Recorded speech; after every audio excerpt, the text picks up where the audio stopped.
स्थापना की थी। उनके साहित्य के बारे में हमने देखा था कि बिखरे हीरे, अनलश क्लाका, हिंदी आंदोलन, आमंत्रित मेहमान, आरती, उषा, संजीवनी आदि उनकी रचनाएं हैं। और आमंत्रित मेहमान के लिए तो उन्हें बिहार राष्ट्रभाषा परिषद द्वारा पुरस्कृत भी किया गया था। प्रस्तुत जो बात है उसमें प्रस्तुत हमारी जो इकाई है उसमें माधवन जी ने प्राचीन गुरु शिष्य परंपरा जो है ना उसकी गरिमा जो थी उसे स्पष्ट करते हुए वर्तमान समय की जो प्रणाली है उस पर कटाक्ष किया था। यानी प्राचीन और वर्तमान दोनों का उन्होंने दोनों के बीच तुलना करते हुए वर्तमान शिक्षा प्रणाली पर कटाक्ष भी किया था, व्यंग्य किया था। और हमारे समाज में आज व्यावसायिकता हो गई है हर बारे में, वो चाहे शिक्षा हो तो उसमें भी। तो ये बात भी उन्होंने स्पष्ट करने की कोशिश की है। इसके अलावा उन्होंने गुरु शिष्य संबंधों में जो परिवर्तन आया है उस बारे में भी बात की है। और ये भी बताया है कि पहले में जो विद्यालय थे वो मंदिर के समान माने जाते थे और शिक्षा जो है वो एक अनुष्ठान माना जाता था, जबकि आज उससे उल्टा हो गया है। और उसे ही जो अनुष्ठान माना जाता था उसे ही परम सुख माना जाता था, ईश्वर प्राप्ति का यह वह एक जरिया था ऐसा माना जाता था। और आज वैसी स्थिति है ऐसा प्रश्न लेखक ने हमारे सामने रख दिया है। और फिर हमने लेसन के दौरान देखा था कि आज हमारे समाज में व्यावसायिक संस्कृति है उसका बोलचाला हो गया है और गुरु शिष्य संबंधों में परिवर्तन आया है। और भारतीय संस्कृति जिसे हम कहते हैं ना वो आज उस स्थिति में नहीं है। आज जो हम देख रहे हैं व्यावसायिक संस्कृति वो यूरोप की देन है, वो भारत की देन नहीं है। बॉयज किसी का माइक अनम्यूट है बेटा, तो म्यूट कर दीजिए प्लीज। किसी का नहीं। ओके। तो आज जो है वो जो स्थिति है जो संस्कृति हम जी रहे हैं वो शायद यूरोप की देन है। हमारी संस्कृति ऐसी नहीं थी, ये यूरोप की संस्कृति है। और इसके अलावा हमने देखा था कि पहले के समय में, प्राचीन समय में और आज के गुरु शिष्य संबंधों में भी परिवर्तन हो गया है।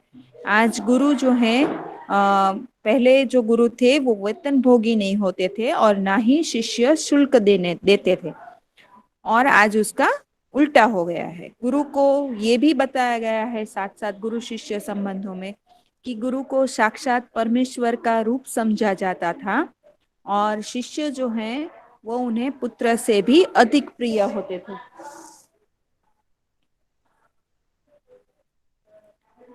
और यहाँ सम्मान मिलना ही शक्ति पाने का रहस्य था।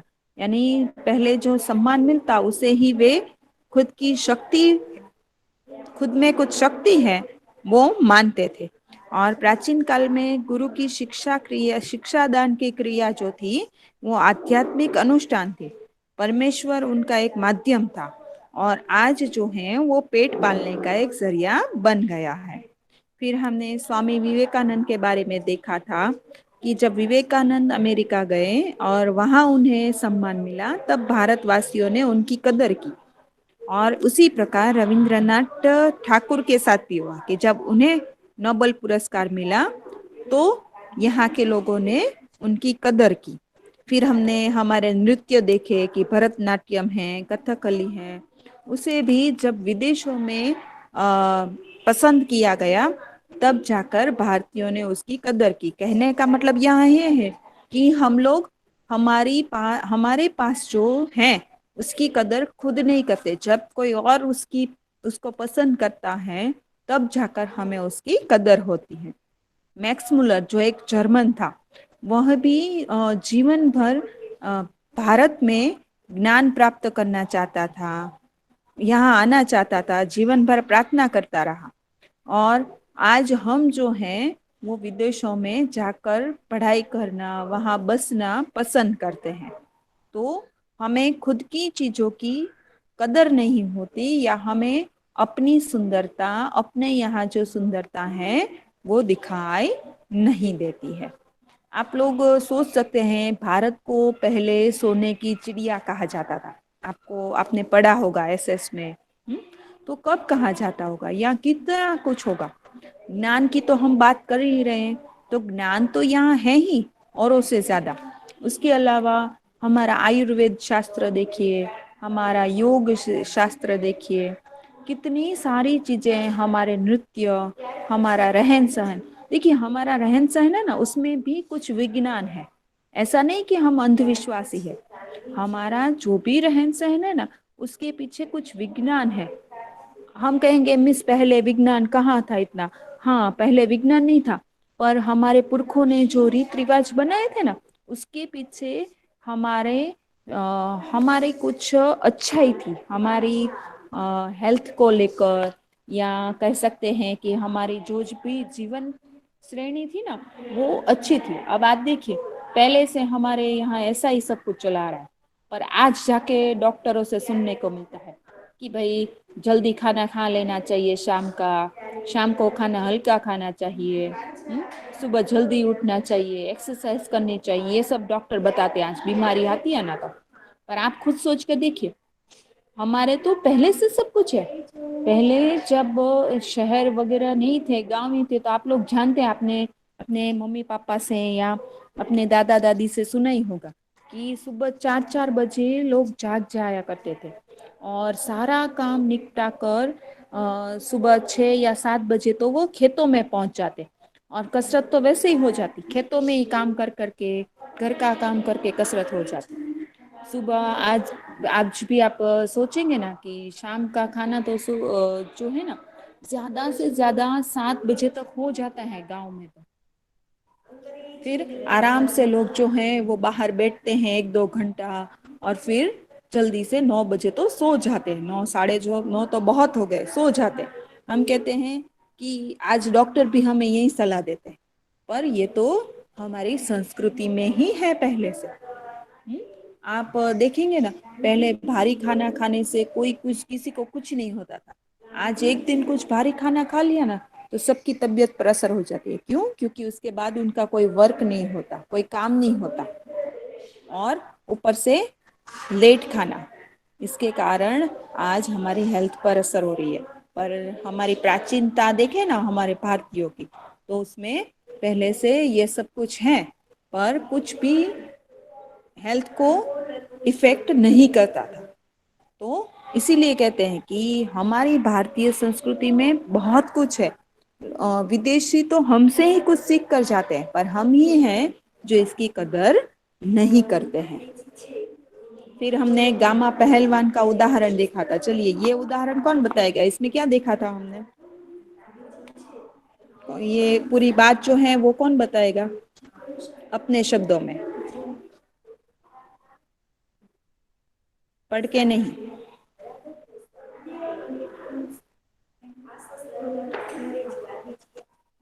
बॉयज आप बताएंगे, या मैं आपको मौका दे रही हूँ कि आप खुद ही तय कर लो कि कौन बता रहा है, या फिर मैं नाम दूं?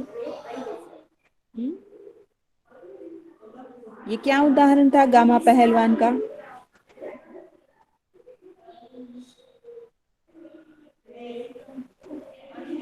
ओके, गुलाम शाबिर।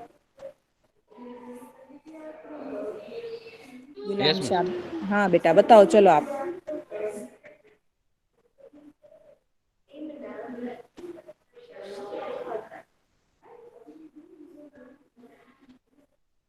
बॉयज आप लोग बोल नहीं रहे, मतलब कल से मैं इतना बोल रही हूँ इस लेसन के बारे में। कल भी मैंने आपको पूछा था, तो भी आपने कहा था कि हाँ मैं समझ में आ रहा है, और ये तो एक उदाहरण था, एक स्टोरी थी, तो भी आपको याद नहीं कल की। तो आपने कल किया क्या लेक्चर के बाद? अब क्या छोटे बच्चों की तरह आपसे पूरा लेसन लिखवाऊं?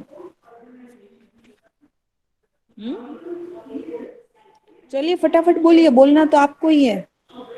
मैम वो पहलवान है ना, उसने सारे विश्व को पहलवान को जो चैलेंज दिया था कि कौन मुझे हरा सकता है। फिर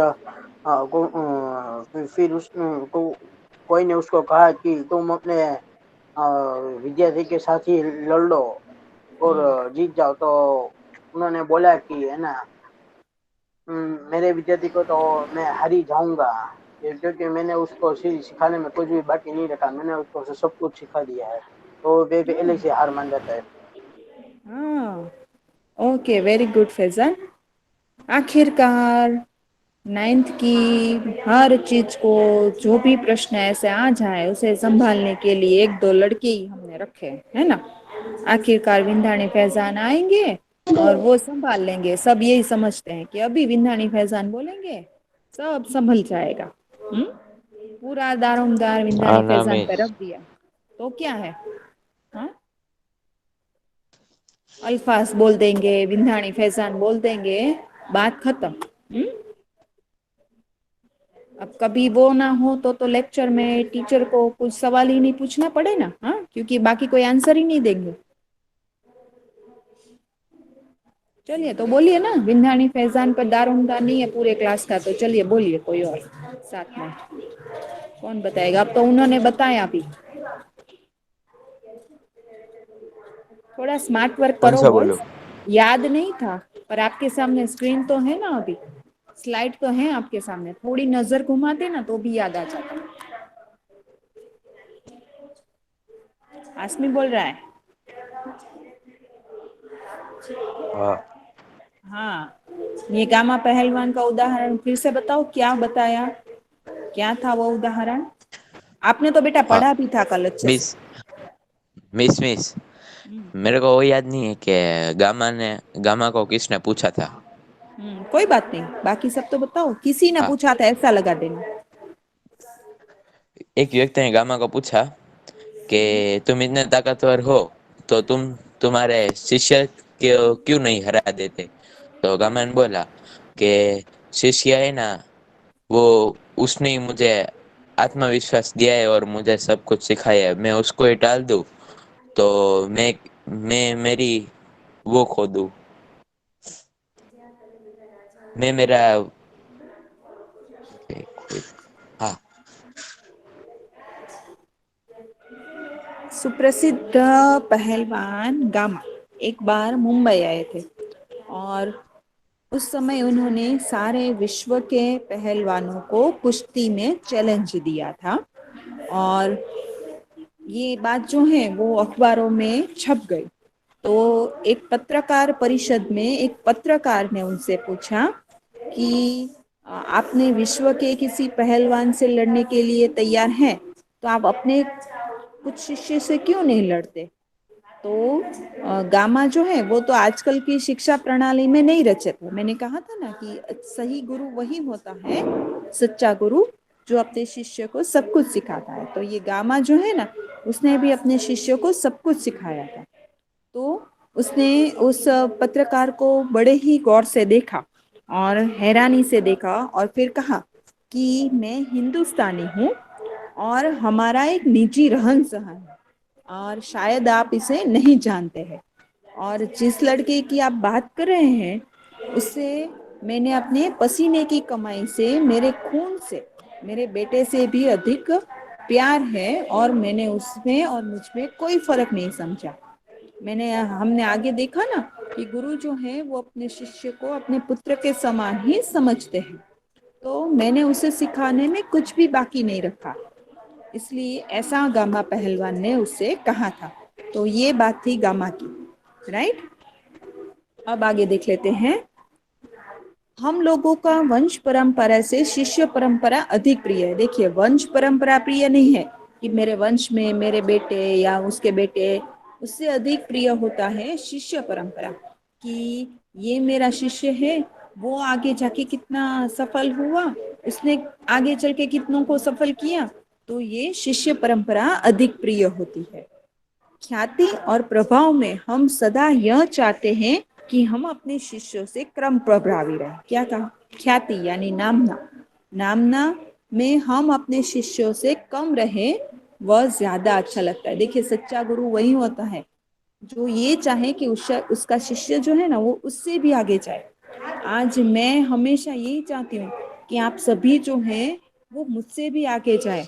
और जब आप कुछ बन के वापस आएंगे ना, कभी मिल गए और आप कहेंगे ना कि मिस मैं आज इस स्थान पे हूँ या मैंने ये हासिल किया है, तब जब आपके टीचर के चेहरे पर खुशी हो ना, तब समझना कि वही आपके सच्चे गुरु हैं। हमेशा गुरु जो होता है वो खुश होता है और वह यही चाहता है कि जहां मैं हूं, मैं उससे भी आगे मेरे शिष्य को पहुंचा सकूं। यानी हम यही चाहेंगे कि संसार में जितना नाम मैंने कमाया उससे कहीं अधिक मेरे पिता कमाए। मुझे लगता है आप हिंदुस्तानी नहीं है। उसने उसे कहा कि शायद आप हिंदुस्तानी नहीं, इसीलिए ये बात नहीं जानते हैं, ऐसा गामा ने उस पत्रकार से कहा था। भारत में गुरु शिष्य संबंध का वह भव्य रूप आज साधुओं, पहलवानों और संगीतकारों में थोड़ा बहुत ही सही पाया जाता है। देखिए, आज वो जो संबंध था गुरु शिष्य का, कि अपने शिष्य को सब कुछ सिखा देना, उसे कुछ सिखाने में बाकी न रखना, तो वो रूप जो है ना, वो आज साधुओं, पहलवानों और जो संगीत सिखाते हैं, ऐसे कुछ कलाकारों में थोड़ा बहुत ही देखने को मिलता है। भगवान रामकृष्ण, ये भगवान रामकृष्ण है, बरसों योग्य शिष्य पाने के लिए प्रयत्न करते रहे। उनके जैसे व्यक्ति को भी उत्तम शिष्य के लिए रो रो कर प्रार्थना करनी पड़ी। ये किसकी तस्वीर है? ये रामकृष्ण परमहंस है और ये उनके शिष्य है। कौन है ये?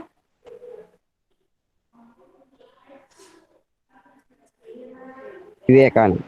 हाँ, विवेकानंद। हाँ, तो रामकृष्ण परमहंस भी योग्य शिष्य पाने के लिए बरसों तक प्रार्थना करते रहे। देखिए, शिष्य तो हमेशा मिलते हैं, पर उसमें भी कुछ ही शिष्य ऐसे होते हैं जो गुरु की कसौटी पर खरे उतर पाते हैं। वो हर तरह की कसौटी होती है और हमेशा गुरु कहकर कसौटी नहीं लेते, वो बिना बताए भी आपकी कसौटी लेते रहते हैं और तब आप उनकी नजर में कितने खरे होते हैं वो यह देखते ही रहते हैं।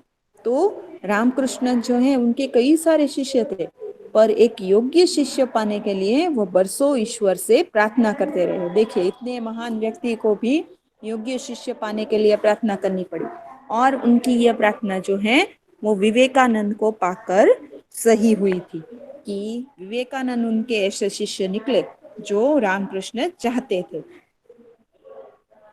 इसे समझा जा सकता है कि एक गुरु के लिए उत्तम शिष्य कितना महंगा और महत्वपूर्ण है। देखिए, एक गुरु के लिए एक योग्य शिष्य मिलना बहुत ही कठिन है। आपको गुरु तो मिल जाएंगे बहुत सारे अच्छे अच्छे, क्योंकि गुरु जो होते हैं ना, वो ज्यादातर अपने शिष्यों को अपने से आगे बढ़ाने की ही कोशिश करती है। उसमें उनका ही नाम बनना है, वही सम्मान मिलेगा उन्हें और वही खुशी मिलेगी। उनका भी स्वार्थ होता है कि एक खुशी होती है कि मेरा शिष्य आज कुछ बन गया। तो गुरु तो मिलते हैं, पर एक योग्य शिष्य मिलना भी बहुत कठिन है। संतान प्राप्ति वर्ग उन्हें दुख नहीं देता, पर बगैर शिष्य के रहने के लिए वे एकदम तैयार नहीं होते। इस संबंध में भगवान ईसा का एक कथन सदा स्मरणीय है। उन्होंने कहा था कि मेरे अनुयायी लोग मुझसे कहीं अधिक महान हैं और मैं उनकी जूतियां होने की योग्यता भी मुझ में नहीं है। भगवान ईसा, जानते हैं ना, क्रिश्चियन ईसाई धर्म के धर्मगुरु जो हैं, जिनको आज ईसाई धर्म के लोग गुरु या भगवान ईश्वर का स्थान देते हैं, वे जो हैं वो हमेशा ऐसा कहते थे कि ये प्रश्न में भी पूछा जाता है कि मेरे अनुयायी यानी मुझे मानने वाले मेरे शिष्य वो मुझसे कहीं अधिक महान है और मैं उनके जूतों के बराबर भी नहीं हूँ, ऐसा वह कहते थे। ऐसा प्रश्न हम पूछते हैं परीक्षा में कि भगवान ईसा का कौन सा कदम सदा स्मरणीय है, तो मेरे अनुयायी मुझसे कहीं अधिक महान है और मैं उनकी जूतियां होने लायक योग्यता भी मुझ में नहीं है। ये सेंटेंस आपको लिखना पड़ेगा। यही बात है कि गांधी जी बनने की क्षमता जिनमें है उन्हें गांधी जी अच्छे लगते हैं और वे ही उनके पीछे चलते भी है। विवेकानंद सिर्फ उन्हें पसंद आएंगे जिनमें विवेकानंद बनने की अद्भुत शक्ति निहित है। स्वाभाविक है कि गांधी जी उन्हें ही पसंद आएंगे जिनमें गांधी जी जैसे कुछ गुण होंगे। हाँ? अब जो अहिंसा में मानता हो या जो हमेशा सच बोलता हो, जो सादा जीवन जीना पसंद करता हो, उन्हें गांधी जी पसंद आएंगे ना। बाकी जो हमेशा हिंसा में मानता हो उन्हें थोड़ी ही गांधी जी पसंद आएंगे। तो वैसे ही विवेकानंद भी उन्हें ही पसंद आएंगे जिनमें विवेकानंद जैसी शक्तियां होंगी। कविता के मर्मज्ञ और रसिक स्वयं कवि से अधिक महान होते हैं। संगीत के पागल सुनने वाले ही स्वयं संगीतकार से अधिक संगीत का रसास्वादन करते हैं। देखिए ये क्या कहा। अब आप लोग कहेंगे ऐसा थोड़ी होता है, पर हाँ, कविता के मर्मज्ञ यानी सुनने वाले से, कविता को जानने वाले, सुनने वाले कवि से अधिक महान होते हैं। और संगीत को सुनने वाले जो हैं वो संगीतकार से अधिक उसका रसास्वादन करते हैं, इसलिए वो भी महान होते हैं। ऐसा क्यों? ऐसा क्यों कि कवि से ज्यादा जो कविता को सुनने वाले हैं वो महान है और संगीतकार से ज्यादा संगीत को सुनने वाले महान है। ऐसा क्यों?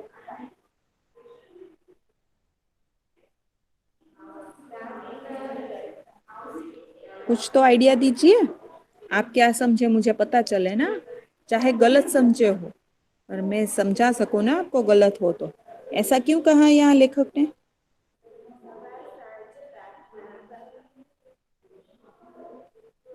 आप लोग हैं ना बॉयज? हाँ मैम। हाँ, कुछ तो आंसर दीजिए तो मुझे लगे कि आप लोग हैं। ऐसा क्यों कहा यहाँ लेखक ने?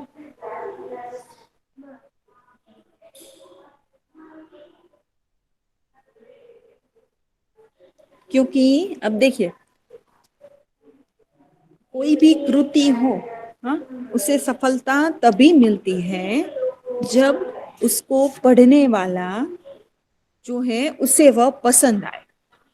अब लेखक है, कवि है, उसकी उनकी नामना तभी होती है जब उसको पढ़ने वाले हैं उसे पसंद करे, वरना थोड़ी होगी। अब आज का ही एक उदाहरण समय का ले लो कि भाई कोई क्रिकेटर है, वो तभी नामना प्राप्त करता है जब उसके देखने वाले उसे पसंद करते हैं। कोई फिल्म है, हाँ, वो तभी सक्सेस, वो तभी हिट जाती है जब उसके देखने वाले पसंद करते हैं, वरना उसकी क्या कीमत। तो इसीलिए कहते हैं कि जो बनाने वाला है उससे ज्यादा जो सुनने वाला या देखने वाला है वो अधिक महान है। समझे आप लोग? क्योंकि वही तो तय करेगा ना कि अच्छा है कि बुरा है। आई बात समझ में? इसीलिए कविता को सुनने वाले, संगीत को सुनने वाले अधिक महान है। यहाँ पूज्य नहीं, पुजारी ही श्रेष्ठ है। यहाँ सम्मान पाने वाले नहीं, सम्मान देने वाले महान है। देखिए, पूज्य नहीं, पुजारी ही श्रेष्ठ है। पूज्य यानी ईश्वर, तो उससे ज्यादा अधिक पुजारी श्रेष्ठ है। देखिए, ईश्वर से भी ज्यादा पुजारी को श्रेष्ठ कहा गया। क्यों? अब आप समझा सकते हैं आगे के उदाहरण से क्यों भगवान से ज्यादा पुजारी को श्रेष्ठ कहा गया।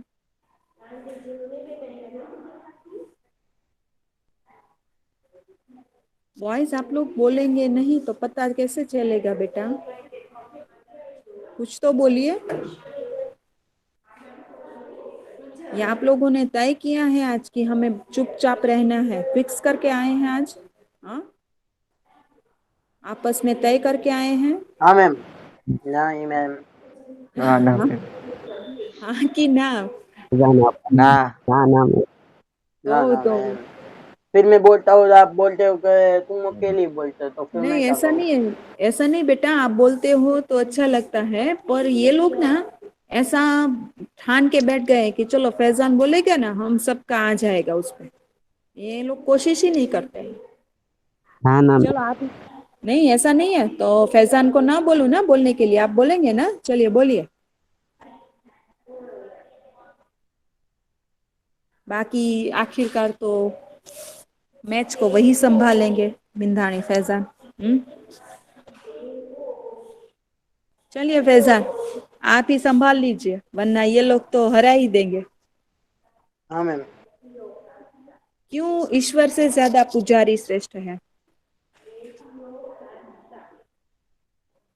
हाँ, क्योंकि मैम यहाँ पे वो पुजारी, क्योंकि वो पुजारी होता है ना, वो ईश्वर की पूजा करते हैं।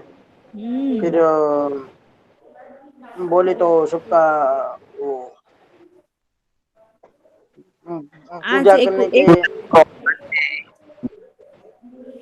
हाँ, और कोई कहना चाहता है साथ में तो बोल सकता है।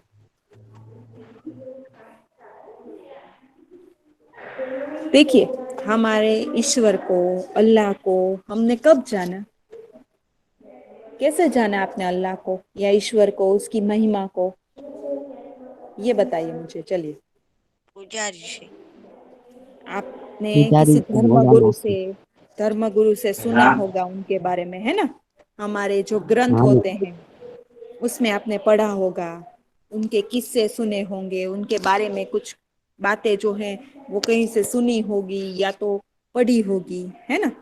तब जाके आपने ईश्वर की महत्ता को समझा ना, अल्लाह की महत्ता को समझा। तो वो महत्ता समझाने वाला जो है वो एक धर्म गुरु है, एक पुजारी है। हाँ? उसके द्वारा उसकी महत्ता सिद्ध हुई। इसलिए ईश्वर से ज्यादा महान उसके पुजारी है। जैसे फैजान ने कहा ना कि वही उनकी पूजा करते हैं, उनका पूरा दिन जो भी कार्य होता है वो ध्यान रखते हैं, जिस समय जो पूजा करनी होती है वो करते हैं और करवाते भी हैं। फैजान जो समझे ना वो बिल्कुल सही समझे, उनके पास शब्दों की कमी थी पर समझे सही कि वही लोगों को ईश्वर में मानना समझाते हैं, ईश्वर की महत्ता को वही लोगों को तक पहुंचाते हैं। इसलिए जो पुजारी हैं, जो धर्म गुरु हैं, वो ईश्वर से भी श्रेष्ठ है। सम्मान पाने वाले नहीं, पर सम्मान देने वाले महान है। स्वाभाविक है, सम्मान पाने वाले से ज्यादा सम्मान देने वाले महान है, क्योंकि देने वाला कोई होगा तो आपको मिलेगा ना सम्मान। इसलिए देने वाले पहले महान है। स्वयं पुष्प में कुछ नहीं है, पुष्प का सौंदर्य उसे आने वाले की दृष्टि में। देखिए, फूल तो साधारण फूल ही है, वो तो हम उसे श्रेष्ठ बनाते हैं। कैसे? कि अरे वाह, कितना सुंदर फूल है, ये फूल ज्यादा सुंदर होते हैं, इन फूलों की खुशबू अच्छी होती है। तो इस प्रकार फूलों को सुंदर हम बनाते हैं, राइट? तो देखने वाले की दृष्टि में होती है सुंदरता। तो पुष्प तो सामान्य पुष्प ही है, उसे देखने वाले की दृष्टि में उसकी सुंदरता है। दुनिया में कुछ नहीं है, जो कुछ भी है हमारी चाह है, हमारी दृष्टि है। जो है दुनिया में वो सामान्य ही है, सब कुछ एक जैसा है, पर वो तो हमारी दृष्टि है कि हम किस चीज को कैसे देखते हैं। इसलिए कहते हैं ना कि हमेशा दृष्टि जो है वो अच्छी रखिए, हमेशा दूसरों में या दूसरी चीजों में अच्छाई देखिए, बुराई मत देखिए। आप जैसा देखोगे वो वैसा होगा। इसलिए हमेशा दूसरों में अच्छाई देखिए, उसकी बुराई को मत देखिए, उसकी अच्छाई कितनी है वो देखिए। कोई इंसान ऐसा नहीं होता कि जिसमें सिर्फ बुराई हो, और कोई इंसान ऐसा भी नहीं होता जिसमें सिर्फ अच्छाई हो। वैसे ही कोई चीज ऐसी नहीं होती कि जिसमें अच्छा ही अच्छा हो, या कोई चीज ऐसी भी नहीं होती जिसमें बुरा ही बुरा हो। हर किसी में सब कुछ होता ही है। तो देखने की दृष्टि हमारी है कि हम कैसे देखते हैं, राइट? यह अद्भुत भारतीय व्याख्या अजीब सी लग सकती है, पर हमारे पूर्वज सदा इसी पंथ के यात्री रहे हैं। देखिए, हमारे जो पूर्वज हैं वो इसी पथ पर चले हैं कि हमारी दृष्टि में है, बाकी है तो सब कुछ वैसा ही जैसे हम देखेंगे। क्लियर ये बात?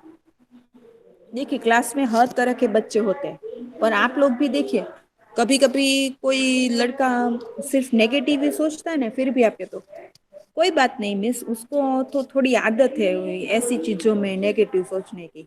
पर वो मिस ना, वो बहुत अच्छा कर, वो बात उसकी बहुत अच्छी है, वो खेलता बहुत अच्छा है।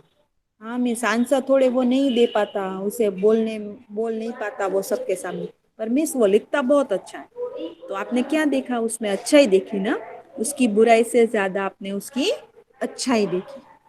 तो देखने वाले की दृष्टि में होता है।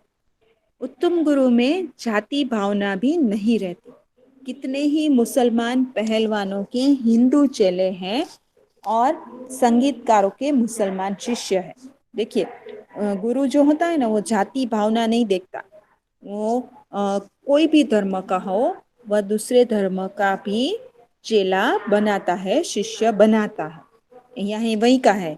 कितने ही मुसलमान ऐसे हैं जिनके हिंदू पहलवान हैं, और कितने ही हिंदू संगीतकार ऐसे हैं जिनके मुसलमान शिष्य रहे हैं। यहाँ परख गुण की होती है, साधना की होती है, प्रतिभा की होती है। भक्ति और श्रद्धा की ही कीमत है, न कि जाति संप्रदाय, आचार विचार या धर्म की। देखिए, गुणों की परख की जाती है। ये किस धर्म का है उसकी परख नहीं की जाती, उसमें कितने गुण हैं वो देखे जाते हैं। उसकी श्रद्धा कितनी है, उसकी भक्ति कितनी है, ये देखा जाता है। आप लोग हमारे पास हमारे शिष्य हैं ना, तो हम आप लोगों में ये सब नहीं देखते। हम ये देखते हैं कि इसकी सीखने की भावना कैसी है, ये सम्मान कैसे देता है हमको, उसके साथ के सहपाठियों को कैसे है उसकी दृष्टि, वो देखते हैं। गुरु गुरु जाति पाति नहीं देखते। हम आपकी छुपी हुई प्रतिभा को बाहर निकालना चाहते हैं, इसलिए हम आपके अंदर जो प्रतिभा छिपी है ना, उसे ढूंढते हैं। हम आपके सिर्फ बाहरी गुणों को नहीं देखते। कोई विद्यार्थी बहुत मस्तीखोर होता है, पर वो बहुत होशियार भी होता है, तो हम वो उसके अंदर की जो प्रतिभा है ना, वो बाहर निकालते हैं। मुझे क्या लिखाया था एक विद्वान मुसलमान ने ही। उन्होंने कभी नहीं सोचा कि यह हिंदू है या मुसलमान बनना चाहिए। पुराने जमाने में मौलवी लोग बड़े बड़े रामायणी होते थे, और आज देहातों में भरत मियाँ, रंजीत मियाँ आदि अधिक संख्या में दिखाई देते हैं। पहले के समय में ना ऐसा नहीं सोचा जाता था। पहले के समय में हिंदू, मुस्लिम और भी धर्म के लोगों सब मिलजुल कर रहना पसंद करते थे। हाँ, वो चाहे मुसलमान हो तो उसे गीता आती थी मुंह जुबानी, और वो हिंदू हो तो वो कुरान शरीफ भी पढ़ता था। ऐसा नहीं कि ये मेरे धर्म का नहीं तो मैं ना पढ़ूं। हाँ, ये मेरे साथ रहने वाले जो है ना, उसके धर्म का हो तो क्या हुआ, उसके साथ मुझे हिल मिलकर रहना है, इसलिए मैं भी उसके सभी रीत रिवाजों को समझूंगा। तो ऐसा था पहले। आज के गुरु भी सिर्फ सेवा लेने में ही चतुर हैं, देने में नहीं। उपनिषदों में आचार्यों ने कहा, सेवा देने की चीज है, लेने की नहीं। देखिए, हमारे आचार्यों ने भी कहा है कि सेवा जो है वो लेने की चीज नहीं, देने की चीज है। यानी सेवा करनी चाहिए, सेवा लेनी नहीं चाहिए। सेवा लेने का अधिकारी कौन है? तो कि बच्चे हैं, क्योंकि वो अपने आप कुछ नहीं कर सकते ना, इसलिए जब तक वे छोटे होते हैं वो सेवा लेने के अधिकारी हैं। रोगी, अब बीमार व्यक्ति है, उसे भी सेवा लेनी ही पड़ेगी ना, क्योंकि वो अपने आप कुछ नहीं कर सकता। असहाय और वृद्ध परमेश्वर का ही मूर्त रूप समझ सकते हैं। सेवा रूपी पूजा से उनकी शक्ति को प्रज्वलित करने की क्षमता सहृदयता रखने वाले ज्ञानी और तपस्वी पुरोहित आजकल के गुरु नहीं रहता है। किसी भी देव मंदिर की मूर्ति की शक्ति उतनी मात्रा तक ही संभव है जितनी मात्रा तक उसके पुजारी की भाव पूजा में नैवेद्य भावना भरी रहती है। यही बात आ गई। देखिए कि किसी भी मंदिर की मूर्ति जो है उसमें उतनी ही शक्ति है जितनी उसका पुजारी उसकी पूर्ण भाव से पूजा करता है। उस मूर्ति में वह अपने ईश्वर को देखता है तो उसकी उस मूर्ति की कीमत बढ़ जाती है। समझे आप लोग? तभी वो निर्जीव मूर्ति है, उसमें कुछ नहीं, वो निर्जीव मूर्ति है, पर उसमें हम कब ईश्वर को देखते हैं? जब उसमें हम श्रद्धा रखेंगे। तो पुजारी जो है वो उसी भावना से उसकी सेवा पूजा करते हैं, तब जाकर उसकी शक्ति को समझ पाते हैं। यहाँ इतनी बात समझ में आई?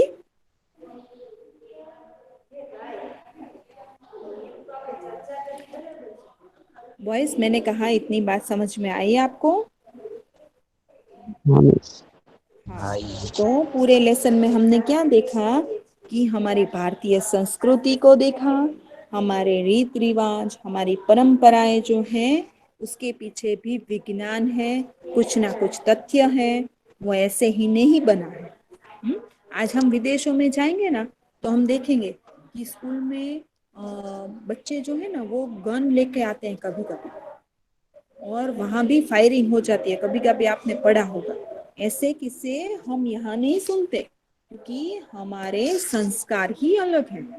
तो बहुत अच्छी, हमें बहुत गर्व होना चाहिए कि हम ऐसे देश में हैं जहाँ शांति का संदेश रहता है, जहाँ संस्कार रहते हैं, इसके कारण मान सम्मान मिलता है। आज आप लोगों को एक तकलीफ होगी ना घर में तो आपके सगे संबंधी तो आएंगे ही, पर आपके पड़ोसी भी उससे पहले आ जाएंगे आपकी मदद करने के लिए। आप यहाँ से बाहर जाओ, आपको कभी भी कोई तकलीफ पड़े ना तो कोई नहीं आता, आपके पहचान वाले होते हैं ना वो भी सोच के आते हैं कि जाए कि न जाए। तो हमें तो गर्व होना चाहिए कि हम ऐसी संस्कृति का हिस्सा है जहाँ हम, हमारे सब अपने ही हैं, सब किसी भी समय खड़े रह सकते हैं। और आज आप जितना मान दूसरों को देंगे ना उतना ही मान आपको भी मिलेगा, उतना ही सम्मान मिलेगा।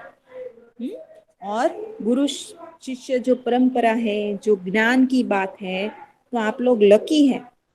आप लोग क्या, हम सब लकी हैं जो हमें इस देश में मिला। गुरु शिष्य परंपरा जो हमारी है वो हमने पाई है, जिसके कारण हमें बहुत कुछ सीखने को मिला है, बहुत कुछ समझने को मिला है। तो ये बात हमने पूरे लेसन में की। अब समझ में आया?